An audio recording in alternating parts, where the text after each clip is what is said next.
WLRN Video presents.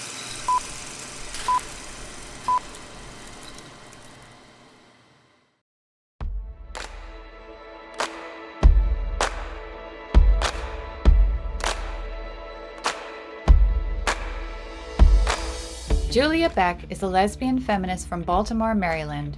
She advocates for women-only spaces and open conversations. In 2019, she represented Women's Liberation Front at congressional hearings for the Equality Act and the Violence Against Women Act.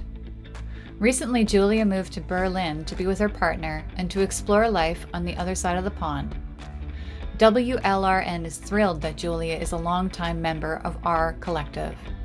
Thanks for tuning in. Enjoy the interview. All right, so welcome to another extended interview on WLRN. Welcome to all of our listeners and to my guest today, Julia Beck. Hello. I've never done one of these before, so I'm usually like on the phone. Oh, really? Right? But now I can see you. It's fantastic to be able to see you. And you're coming at us from Germany, so from a distance. This is great, and welcome back to WLRN and doing the world news segment this month too. It's just great to have you hanging out at the station. Yay, it's good to be back. I know I took an extended hiatus, but I feel as though my soul has been rejuvenated. So I'm Really? Happy to give a bit of energy to the collective. Awesome. So we are interviewing you. I am interviewing you today for the podcast, but also for the interviews tab. And I know that we have some Julia Beck fans out there that are would just love to hear more about where you grew up, how you got involved with radical feminism and lesbian feminist activism. And then about your recent move to Germany. Can you just talk about who you are and where you're coming from and what's up in your life, Julia? Sure. Well, that's a lot to talk about. I am, first of all, really glad that you invited me to share these things with you and to share these things with the listeners. When you say that, oh, there's fans, I think, well, that's weird. I'm still not used to hearing this kind of thing. But if a woman out there is interested, I'm happy to share. So hi, I'm Julia Beck. I was born in Virginia and I moved around quite a bit in my childhood. My parents, they split up, they separated when I was about 4. So it's very early on in my childhood.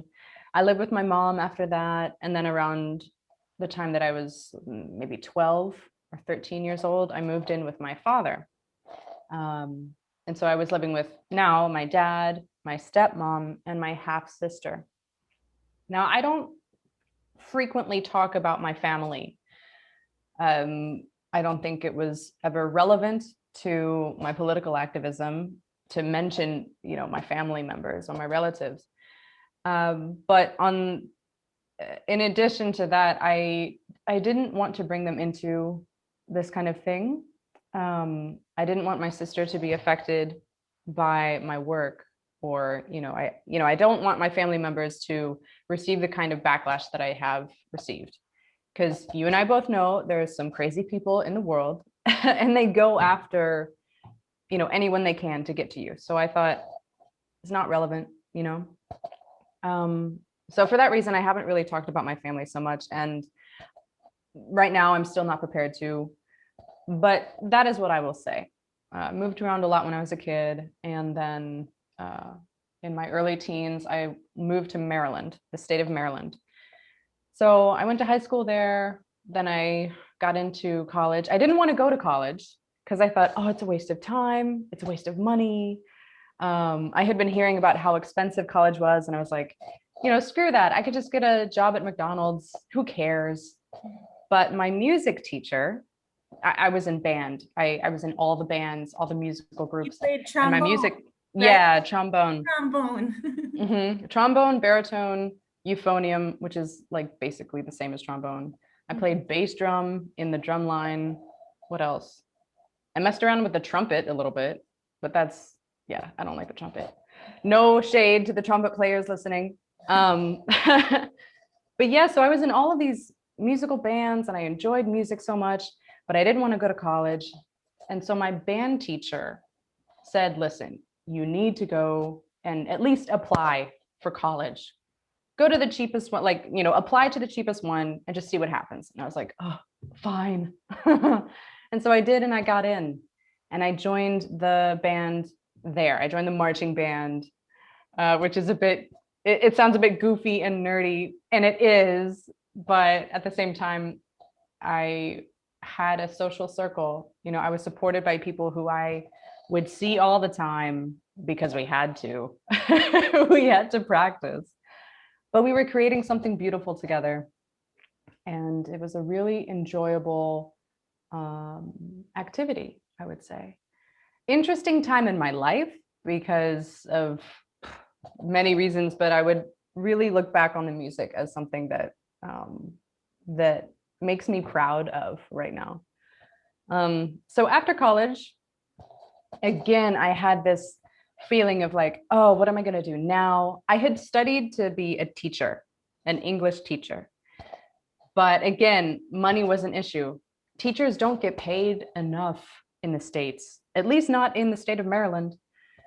And so I thought, well, I have these skills.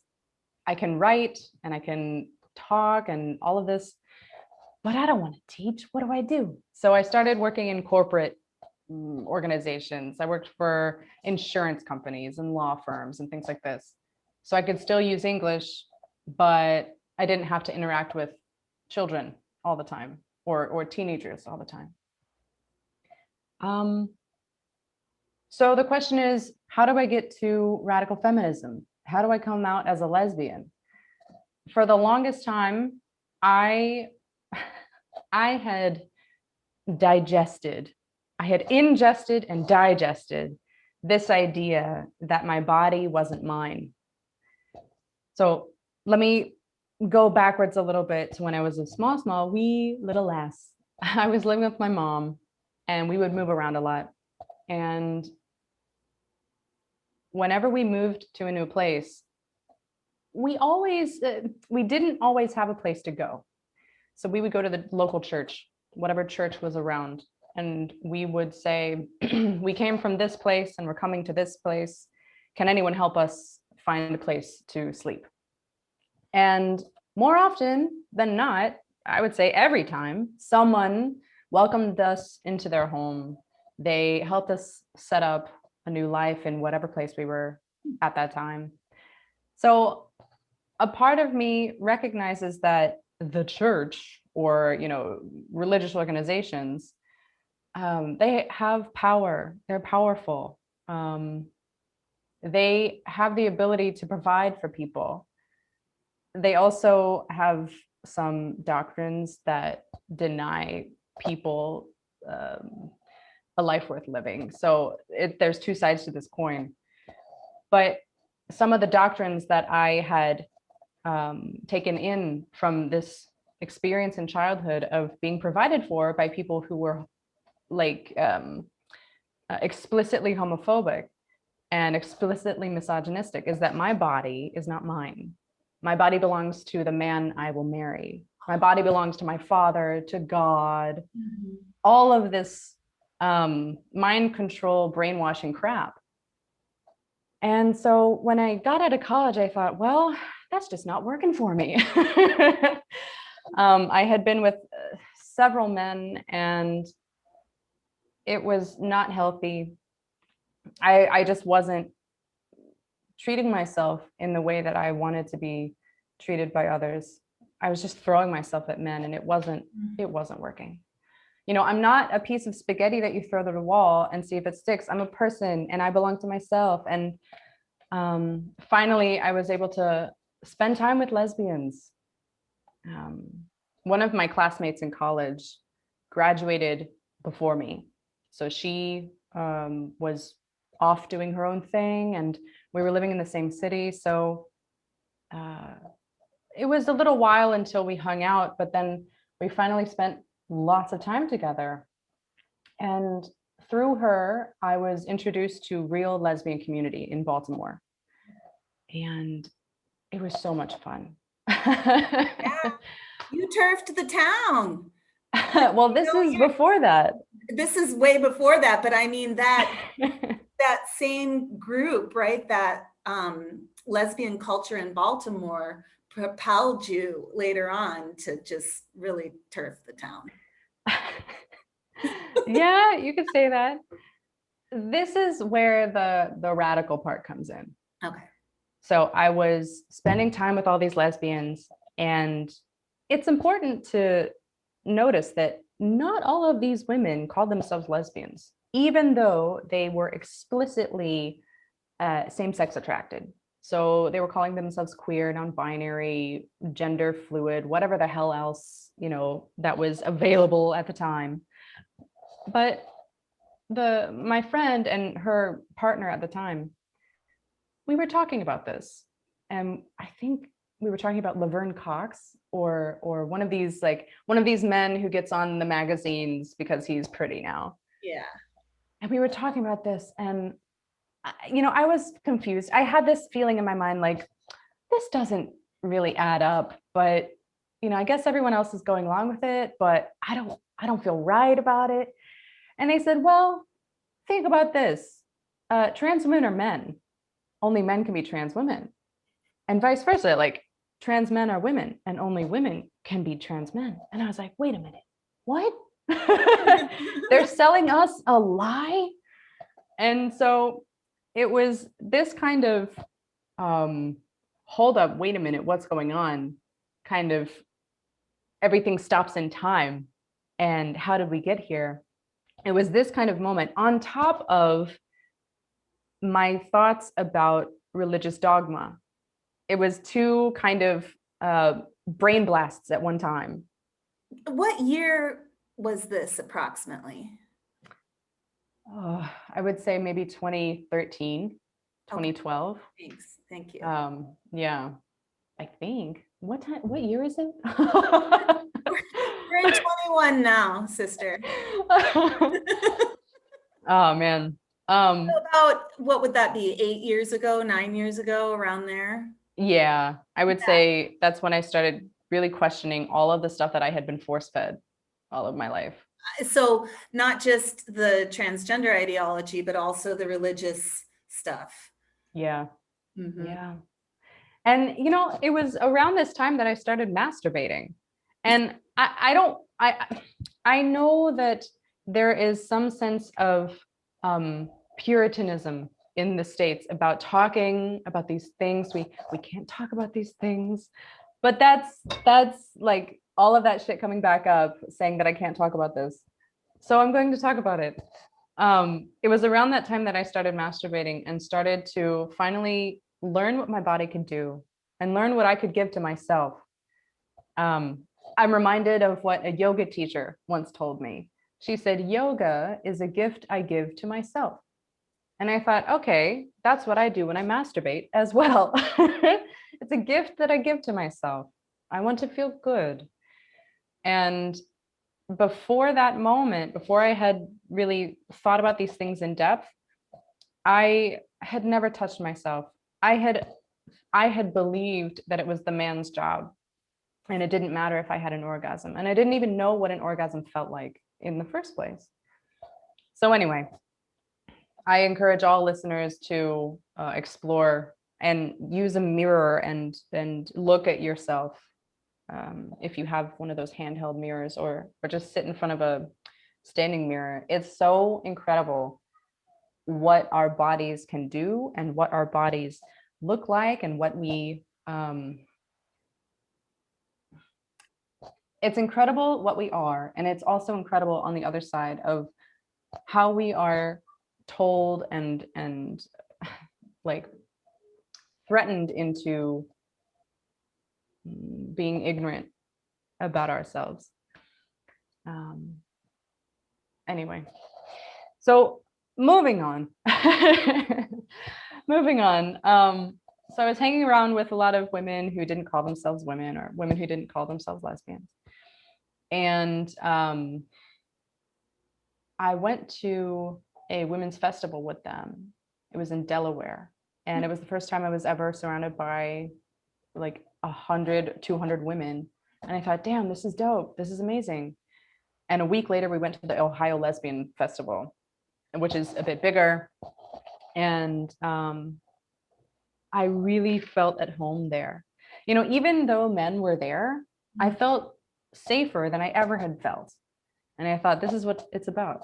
This is what I want to maintain in any way. Like, we should have the ability to do this. You wrote a commentary about your experience at Ohio Lesbian Festival. I think from that year, because you talked about how it was your very first time in women's space and how walking the path at night in the dark, you felt safe for the first time in your life. Yeah. I should look for that. I don't remember that. I can't remember which episode it was in. It's early. I don't remember either. It was probably one of the ones on Mishfest and women's festivals and stuff. Yeah, probably. But it's so good. It's such a good feeling. And every woman on the planet should be able to feel this kind of security and this kind of self-assuredness and confidence. And man, I walk on the streets today and I'm surrounded by men. And I don't know what they're saying. They're speaking German and Bulgarian and Turkish and all of these other languages. But I know how they look at me. I know how to read a body. And I have this pining for lesbian space, you know what I mean? So that's why LFT was so much fun. It's just because I was surrounded by a bunch of lesbians in this studio in Bremen. And again, I couldn't really understand everything they were saying, but we could speak with our bodies and like gesture at each other. And it was healing. Even though it was short, it was really nice. Yeah. So you must be, you're learning German, right? Do you take classes or? I took classes for, I want to say 3 months, 3 or 4 months over the winter. So I had stayed here in Germany, in Berlin, for 5 months, from last August to January of this year. And I was taking language classes. I was learning how to ride a bike, which is so much fun.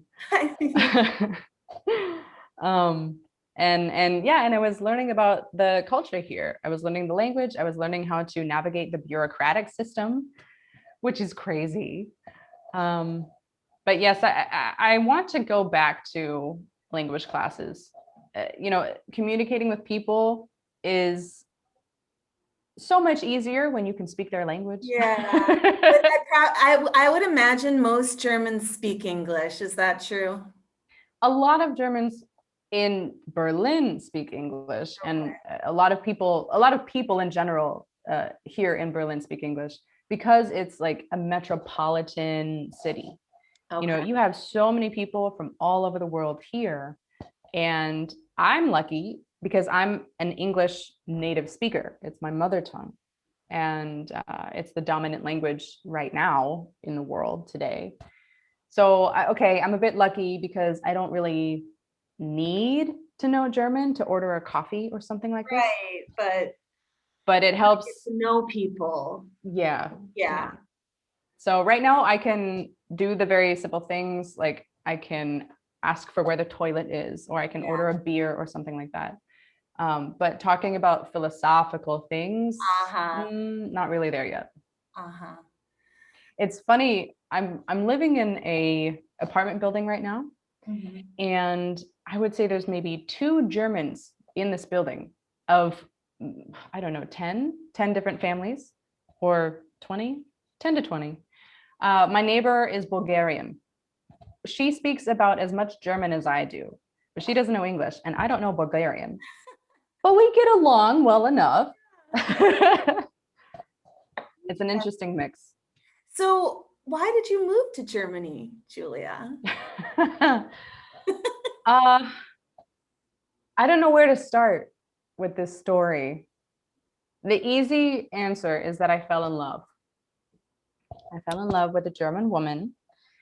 And we had been long distance for a few months. And then I visited her here in 2019.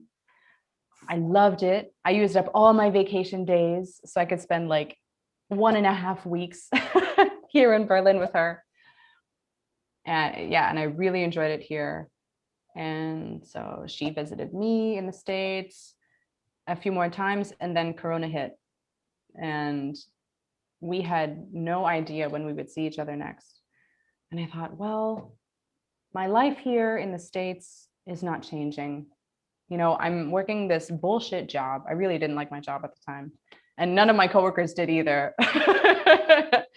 And I was thinking, you know, what do I have going here for me? What could I have going for me in Germany? So let's try it, actually. Let's try and see what can happen. I'm young enough to make a mistake. And I know that I have support in the States from, you know, my extended family, from my friends. If I make a mistake, I can go back, but let's try it. And I always thought in my head, I don't want to have any regrets. So if I don't do this, I will regret it. So I thought, okay, fuck it, let's do it. Yeah. And you're living in Berlin. Talk about getting to know the bicycle and what kind of bike rides you've been on, and why you wanted to learn how to ride a bike as an adult. You know, like what motivated you? Well, I wanted to learn the bike because I never knew how before. I had received a bicycle as a Christmas present or a birthday present when I was in Maryland, but there was nowhere to ride it. The house that I lived in was very secluded. It was very isolated, and we had a gravel driveway. It was very hilly. So it's hard to learn in that kind of environment. And so I was not really supported by my environment or by my family to like actually try to do it. So I didn't do it. And now that I'm here, I really wanted to do it because not only is the environment there, Berlin is flat. It's very flat. It's you know, there's pavement on the roads. It's easy to learn here. So not only is the environment helping, but also I am supported by my friends. In addition to that, it's really fun. It's easy to get around, and I have a sense of accomplishment that I never had before. I can make myself get somewhere really fast just by moving my body. Yeah. And it's incredible. I can't believe I didn't do this before. Are you participating in any group rides, like critical mass rides or anything like that around the city? There was one demo that I joined because a friend of a friend organized it, and that's how I learned about it. We rode our bikes. So adults were riding their adult bikes, and then children were riding their children's bikes. And everyone had helmets and bright colored vests, and we were ringing our bells. And it was a demo for keeping the streets safe, to reduce the amount of cars, you know, to make it easier for children to get around. There's a big movement towards this kind of thing, towards less reliance on automobiles and pollutant machines, and more of an encouragement towards this kind of self-reliance and this eco-friendly mode of transportation. So I did join one demo. I'm looking forward to some more in the future. Mm-hmm. Are there bike lanes everywhere? Is it, and are they packed? Are there tons of people out using the bicycle as a form of transportation? I would say, yeah, there are bike lanes almost everywhere. There are some roads that don't have bike lanes. There are many roads that are still cobblestones. So it's not asphalt pavement, but it's like Oh, really? when you go on it. Yeah, it's crazy. So there's no bike lane there because it's more of like an inside the neighborhood kind of thing. But on the main roads, most of them do have bike lanes. And yes, it's a very popular way of getting around, especially when you're coming home from work. So like today, on my way home from work, I didn't want to take the U-Bahn. It's stuffy and it's like full of people and it, and I thought it's a beautiful day. It's really hot also. I want to feel the wind. And so I just rode half of the way. And yeah, there were a lot of other people. You put your bike on the commuter trains there? Yeah, you just take it with you inside. Oh, that's so cool. And what kind of job do you have, Julia? I work in an office, staying true to form. Yeah. I work in an office where we calculate the salary of workers who come to Germany and work in companies or factories that are placed in Germany from outside. So let's say an international company, they want to make a factory in Germany. They hire workers and then we do the salary for those workers because German wage tax is insane. It's really complicated. So I need to learn all of that stuff and I'm still in the process of learning how all of these things work together. You got a degree in political science, isn't that right? No, English. Oh, in English. Okay. Yeah. Somehow I thought it was, yeah. But you were law or something, weren't you? I wanted to go to law school. Okay, you because thought about it. Well, I was thinking about going to law school in the States because I had no idea what else to do. And that's never a good idea. That's never a good reason to get into law. Graduate school. That's what I used to call graduate school. Gradually, you learn you don't want to be in school anymore. Yeah, that fits. Yeah, so no, I didn't study political science. I studied English and it's coming in handy at my job now because, as I said before, English is the dominant language. So all of our customers, all of these companies that we're working with, we all have to speak English with each other. Mm-hmm.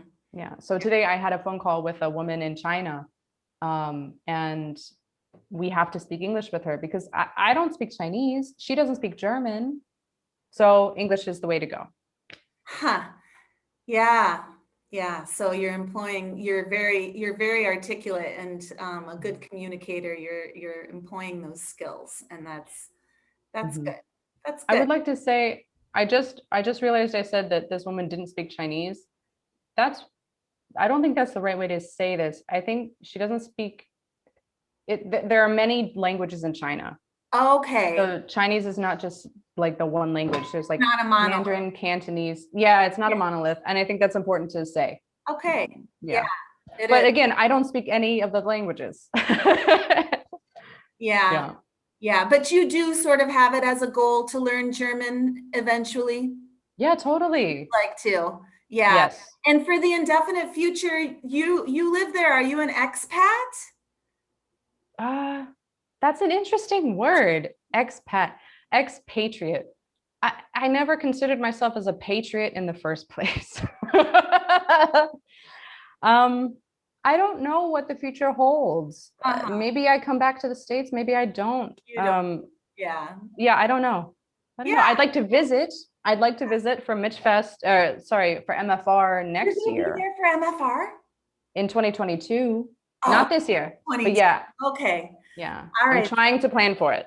You should ride your bike with us in 2022. We're going to ride from in 21, I'm riding my bike from Big Mouth Girl Gathering on the Land at the original Mishfest site in the Ferns. And then we're going 142 miles, 5 days of camping along the coast to the Pines, MFR. And it's going to be fantastic. And basically we're scouting it this year. It was supposed to happen last year. The dragon ride. The dragon ride, right. Yeah. Dragon D, WLRAGYN. Yeah, Via Bailey has told me so much about this, and she gave me a vest. I know. Yeah, it's so cool. We're gonna wear the vests. Yay! So, and then, so we're kind of scouting it out this year because it was supposed to be like this big thing last year. And then of course, COVID hit and both festivals were canceled. Yeah. And so, and then it was just kind of iffy this year for long enough that we're going to be really low key. It's just me and a few people. It's not like a big high profile thing, but we're hoping that the following year we can get a whole gang of, I think the limit was 21. We don't want to have more than 21. Okay. I don't even know why we came up with that number because a lot of logistics. Yeah, right. If you, for example, and it's funny because I just met some feminists down in Chicago to take some action, and you can look on the WLRN Facebook page to see what we were up to. But anyway, one of those ladies is from Michigan, and she's our support vehicle driver for the Dragon Ride. Anyway, it was like we were practicing logistics, right? Because Chicago, you park free on the street, right? But you have to like search around and around and around and around. Yeah. And you finally find your free overnight parking. You leave your car, you go party, you go have fun, you're doing all this stuff. And then the next day you're like, oh, where's the car? You know, and so we literally spent like 3 hours walking around Chicago looking for a car. And oh my God. It's stuff like that we want to tweak so that it's smooth the entire time with 20 or 21 or whatever our number is of women in intentional lesbian women's community. I mean, we're not going to require that you show your L card or something to come on it. Obviously, it's a women's ride, but you know, adults, everyone has to be above the age of 18. You got the zine, you got the memo, you saw it. Yeah, I got that stuff. I would love to join. I just need to find a bike. That's all. Right, because it would be too much of a logistical nightmare to try to ship a bike from Germany. Why would you do that? No, plenty of bicycles in Michigan that, you know, a sister could hook you up if you just give us your measurements and whatnot, then we could find one for you. But that's so fantastic that you learned how to ride a bicycle in Germany. And, you know, the bicycle has a long partnership history, I think, with women and our empowerment, our ability to feel independent, to be independent and self-reliant. And so I'm just super psyched to know that you're getting involved with that. Yay. Yeah. When I first learned last winter, I thought, wow, this is what the suffragettes must have felt like. Yes. You know, because it was part of that first wave mobility, social mobility was actually attainable for women. You know, they could get around without having to walk everywhere or without having to like sit in a car. A horse, you know, like a horse, yeah. You know, that takes a lot of maintenance, and you've got to, you know, the bicycle is a much simpler way for us to reliably get around. And I just love that relationship between women and the bicycle, you know, and the culture that's come up. And I want to feed that by doing the Dragon Ride between these women's festivals in Michigan every summer. Oh, cool. Yeah, let's do it. So getting to the present moment, you recently, well, let's talk about Lesbian Visibility. Okay. And what is lesbian visibility to you? What does that mean, and why? I mean, obviously I can see you, you know, and I see lesbians all the time on the internet, and the L is the first letter in the LGBTQ WTF. So what does lesbian visibility mean, really? Well, it means being able to see lesbians. It means that lesbians are represented. But it is more than just having the letter at the beginning of the alphabet soup. It's more than just seeing us online or on the internet. It means in the institutions of our society or our societies, in cultural institutions, it means that lesbians are represented there. So it's not just online, but like in TV shows or in the arts, in portrait galleries. It means in the government, having lesbians there, representing other lesbians and carrying the full force of all of the rage of all of the women condensed to the point of explosion with them wherever they go, in the houses of power, in the portrait galleries, on the TV shows, wherever. It means that lesbian concerns, lesbian experiences are taken into consideration. We have a certain perception based on our experiences as lesbians, and we are informed by our experiences about the world around us. And this information that we have is specific to us, lesbians, because the experiences that we have are specific to us. And it's very important that our needs can be met, for instance, by government representatives or by teachers in schools, by community leaders. It's important that we are taken into consideration and that we have a voice, that if it's not us that could speak for us, it's another woman that can share our concerns. That's what visibility means to me. It's not just on the internet or in the blah, blah, blah acronym, which I don't give a two fucks about anymore. It's well, that. How is lesbian erasure happening in the LGBTQ so-called community? Well, we need to look at the broader picture. We can't just be focusing on this alphabet soup problem. There is a serious problem here. I'm not denying it. But this whole this whole bowl of soup exists on the giant table, right? And there's other things going on, and there's other things influencing this little microcosm. The wider culture at large is exceedingly pornographic. And I can speak from my own experience. I did not want to call myself a lesbian in the very beginning because I associated the word with pornography. I thought it was a category, that you could look online and see a video of women being exploited. In my mind, even, this was the connection. This was my understanding. And I have learned that over the last, several years, pornography has been so much more readily available. Men can watch porn on the street. Boys in classrooms are watching pornography and reading erotica in the classrooms. And this is informing the way that people interact with each other. This is informing us about what lesbianism means. It's not what lesbianism really means, but this is the understanding, the cultural understanding. And so when we take this whole big picture into consideration, we look at this little microcosm of the alphabet soup, it's very clear that lesbianism is going to be eroded, the understanding and the definition, in conjunction with the erasure of woman, the word and the concept, in addition to the replacement of sex with gender in laws all over the world.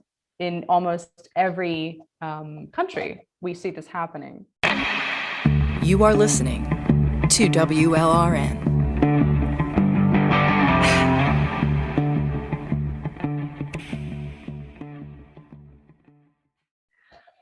So all of these things put together means that lesbianism as a concept and as something that can be clearly defined, it's being muddled by many forces. And so the lesbian erasure happens within this little microcosm on every at every chance, by men and by male allies, even by women who would be lesbians, but they're calling themselves something different, like the women I had hung out with in Baltimore City. When you're same-sex attracted, but you call yourself something like gender fluid or non-binary, it means you're saying that you're not like other girls, that you're not like, oh, those lesbians in the porn. You're not helping at all by checking a different box when you actually simply fall into this designated category.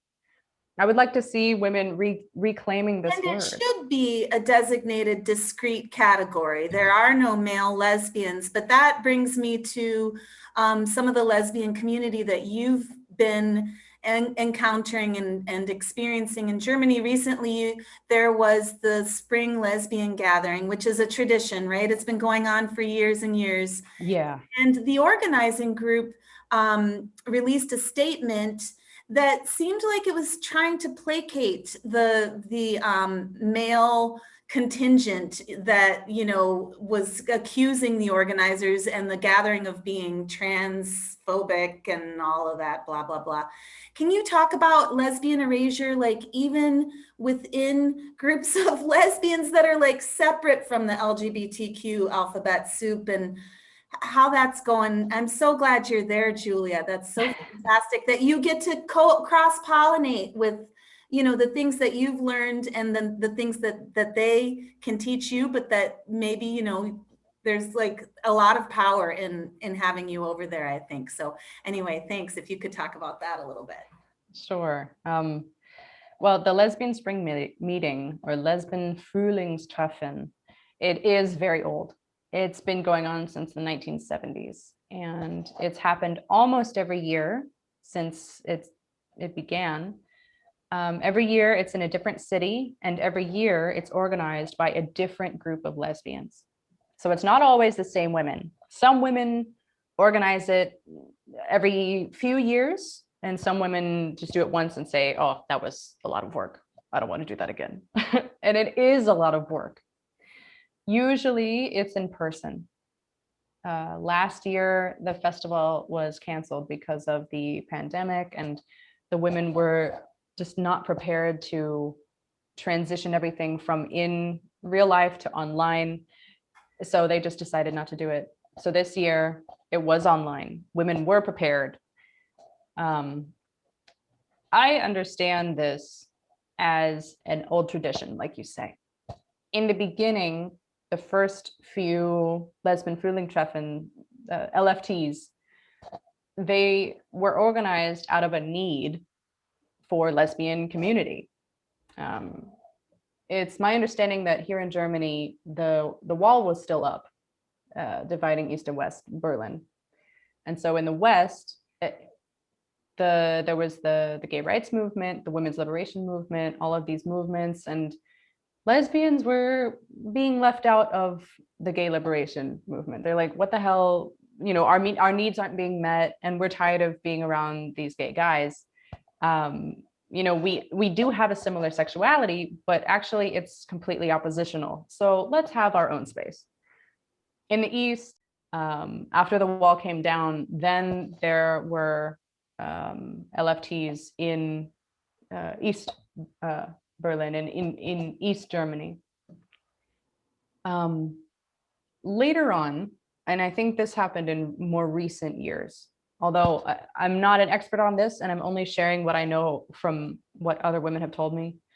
In more recent years, there have been agreements, binding agreements that every group of organizers must follow.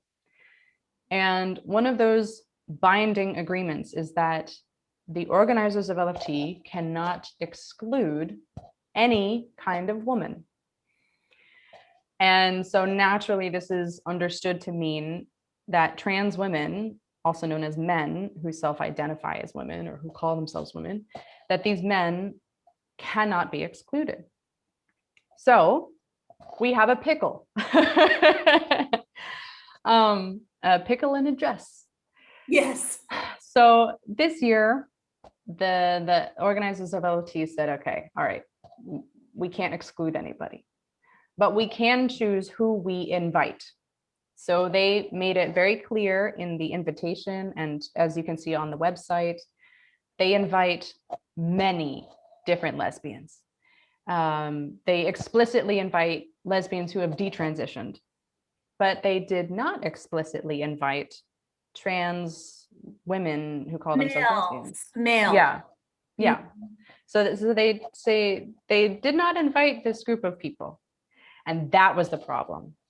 That was the big problem. And there were They some didn't exclude them either. I mean, that's what their language was. It reminded me of legalese, you know, where yes.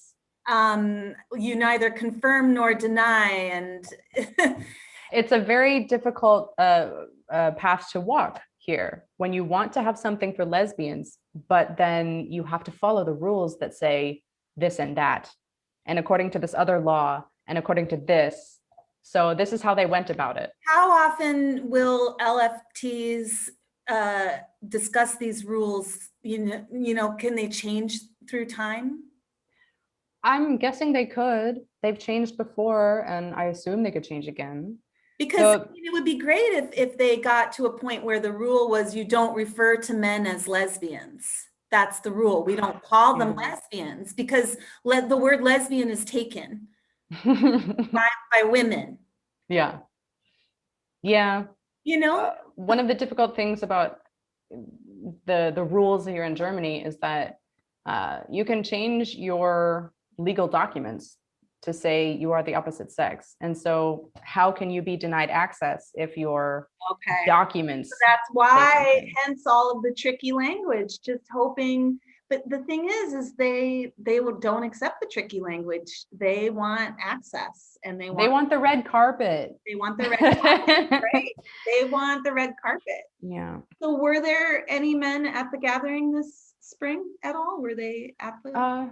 Yeah. Well, it was online, like I said. So the organizers, the moderators, myself, Mahida, and Zamona, we were all in the studio in Bremen. It was a very professional setup. There was a whole team.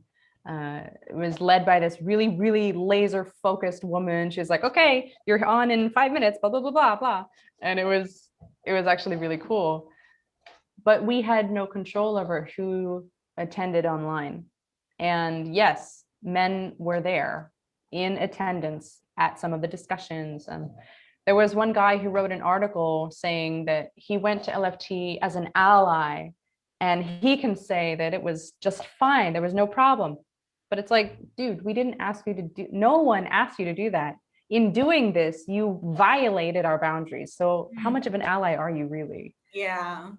So yes, there's all kinds here. But I will say, in the total shitstorm that happened leading up to LFT in the few weeks, there was so much press that even more lesbians attended than we had expected. Oh, and the press.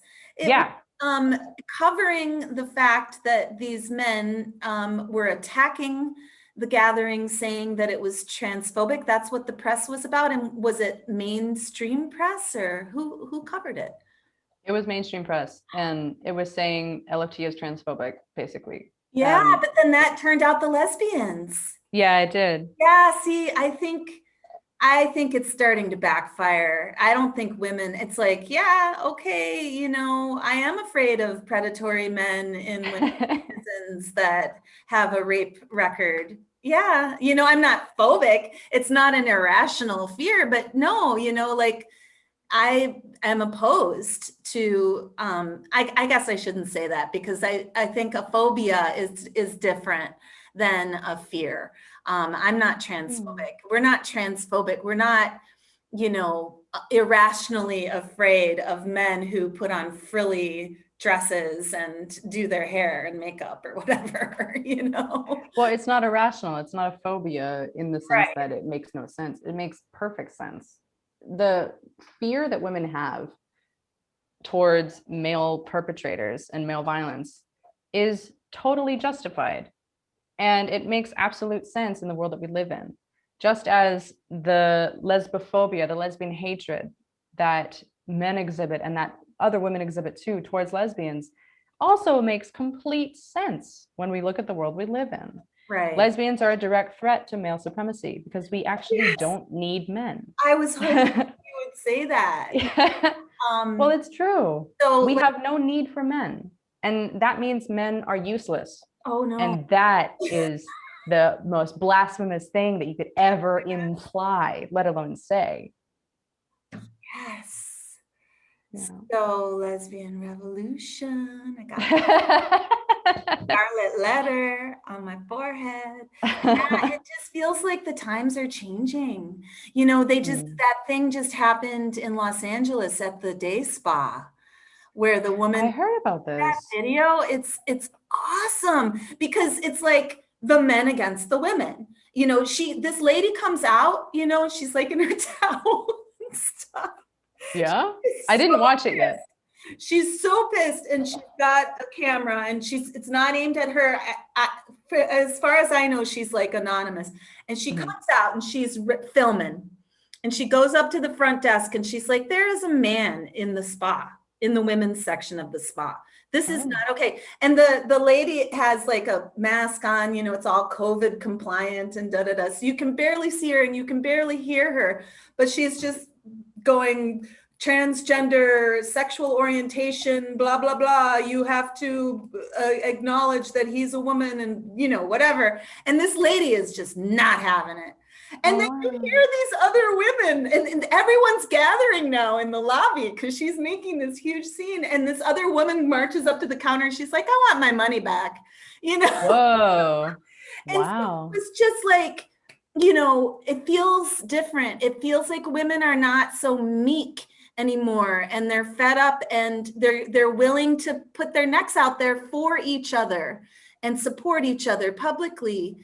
And that if they call us transphobic, like what happened in Germany with this gathering, then that's going to perk women's ears up, and they're going to be like, "Oh, that's the gathering I want to go to." You know? I would love if that happens in the next years, because LFT usually brings like, I don't know, 600, 700 lesbians from all over Germany. Nice. And other European states also, or European countries. Oh my gosh. Yeah, it would be wonderful if this is a good publicity. Although I have to think of the organizers of future LFTs, and I give them hope and strength in organizing something so big. But yeah, I agree with you. I see that women are less afraid to state the obvious. I know that there was a girl in Virginia who talked at a school board meeting, and she said the obvious. She was like, "These policies are not okay, and you shouldn't do them." And it was so nice. That's one of your stories, right? Yeah, cool. Yeah. But it's just one piece of the pie. I think this problem is just one part of the bigger problem, which is male supremacy. I mean, this is just one way that men are exercising dominion over women and dominion over children and dominion over other men too. Let's not forget the men. I say jokingly, right? Because it's really their problem. This problem of invasion and colonization of women's every single space and women's minds is a problem that men have created, and it's a problem that men are responsible for solving. I'm not here to clean up after anyone's messes. I'm here to just try to have a good life and try to help other women enjoy their lives as well, and enjoy their lives free from the threat of male violence. Right. That's it. The importance of women's separate spaces. Yeah. And the shift in focus from the male world to a female world. My cat's starting to meow. Hi. Come here, Lucy. Come here, baby. You know, what you said about it's a male problem, males created the problem, it's theirs to solve. I think that's really that lends itself to a deeper and more philosophical conversation about what that might look like. And I think there's an example, and I can't remember which African country it is, but of some tribal people who the women got fed up with how the men were treating them and the violence that the men were committing against them. And they formed their own village that was women only. Did you hear about this? I think I heard about it. We posted about it on our WLRN Facebook page. It's been several years now, so I don't remember, but I bet if you you can Google like Women's Village in Africa or something, and information will come up. And the men started fighting amongst themselves, and like they lost a lot of quality of life. You know, they didn't have the women to serve them and clean up after them and cook for them and all of that. And they junked their town, you know. The women town, on the other hand, you know, had all of these services and ways that they were taking care of one another. And so yeah, it's like men need to solve the problems that they've created. Yeah. I was watching this movie. It's a documentary available on Netflix. I hate that I'm recommending Netflix. I'm so sorry. Because they put out a lot of crap. But one of the good things that they have is called City of Joy. And it's similar to the example that you shared. It's a compound. It's a place where women in the Democratic Republic of Congo, where they can go and be totally safe. It's a women-only space. I mean, there's a male doctor and there are male security guards, but everyone else is women. They only allow women to come and live. And these women are refugees of male violence. So the Democratic Republic of Congo shares a border with Rwanda. And in the last years, soldiers have been coming over to the Congo and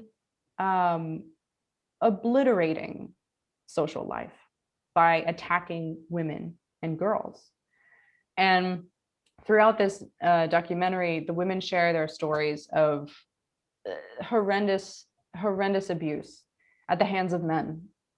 And it's really, I will warn you, it's heavy. You know, it's heavy to listen to their stories, but it's important to hear what they say, because they're living this kind of experience that for some women is only theoretical.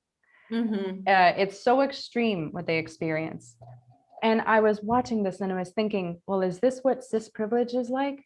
Is this what that means, to be threatened by a knife, by a man holding a knife to your throat and all of these other things? Like, is that what that means?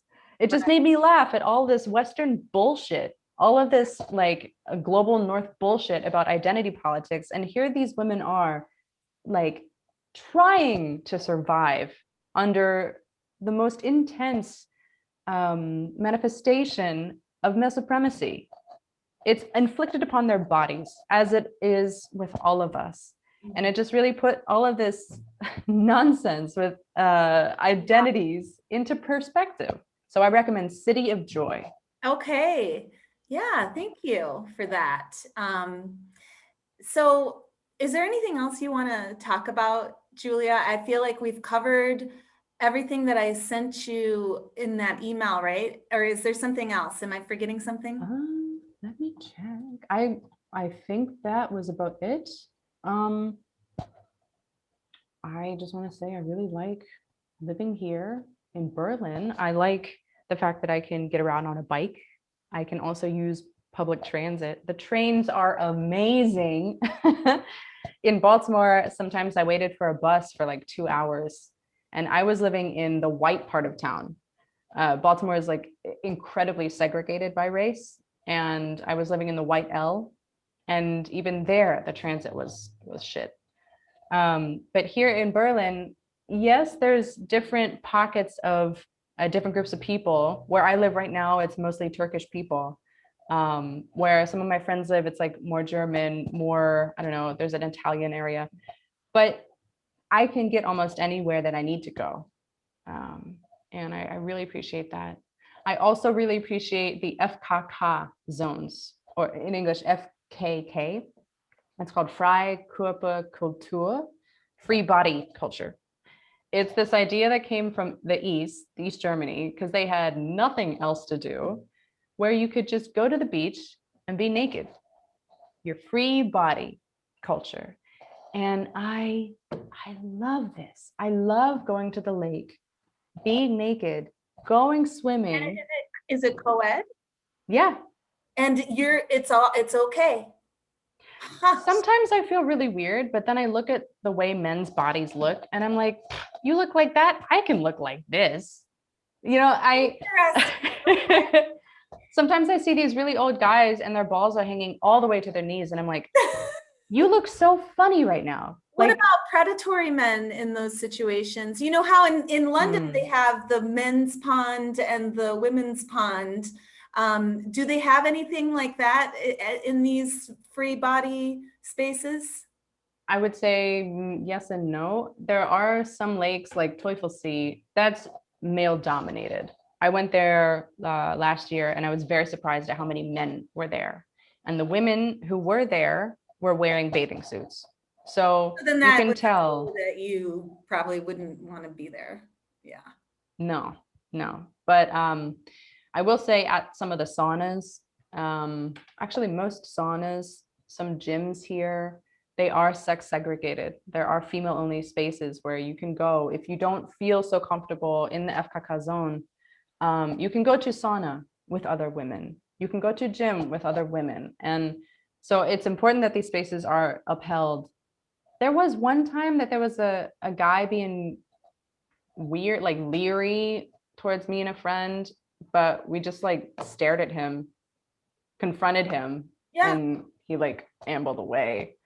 So yeah, it really depends on your comfort zone, but I appreciate it because it lets me feel okay about my body. Yeah. You know, for the longest time I hated my body and now I get to enjoy the sun. I have to say that is so European compared to how we are with our Puritan crap over here. Yeah. You know, I think part of the reason why, like, there's a beach near here in Mazomania, Wisconsin, that's you know, a clothing optional beach, and it's very male dominated. You know, and I think part of that is the puritanical culture that we have over here. It's just only the men feel bold and brave enough and whatever, you know, to anyway.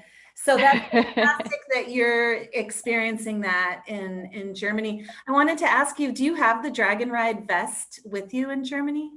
Yeah, I do. I could bring it over. Oh yeah. Okay, I'll go get it. One moment. We'll get it. We're gonna, yeah. Oh yeah. Oh, nice. The Dragon Ride Collective. Sweet, with like reflective tape so the cars can see you. And there's pockets. Yep. I don't know, can you see that? Yeah. I wore this at the bike demo and some people were like, oh, what's that? And I was like, oh my God, let me tell you everything. And in my broken German and in their broken English, we could find an agreement. But yeah, I love this vest. Thank you, Via. Yes. Shout out to Julia Bailey, who did so much organizing for the Dragon Ride. Yeah. So thank you so much for granting me this interview, Julia. And I know that our listeners are just as thrilled as I am to hear your voice and hear your stories and learn more about you and where you're coming from and where you're going. And so yeah, and thanks for having me. I feel like I would agree. It's good to share. Thank you.